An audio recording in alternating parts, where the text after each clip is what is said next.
So guys, for the first method, you're going to head over to search and type in troubleshoot settings. Click on it.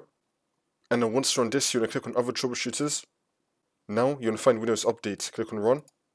And then once you're on this, you're going to click on I can't download, install, or uninstall an update. Click on this. You now want to run the Windows Update diagnostics. Click on yes. Wait for this to load. And now hopefully this will fix your problem.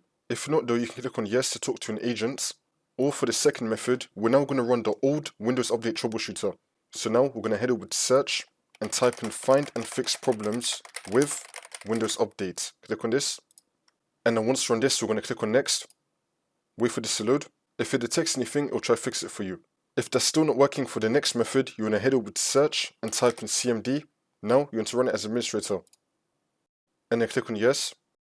And then once you're on this, we're going to type in svc /scan now and click on enter. Then you want to run the scan. Wait for this to load. I'm going to skip the video to when the scan will be completed. And then once that's been done, we're just going to restart the computer. And then the problem should be fixed.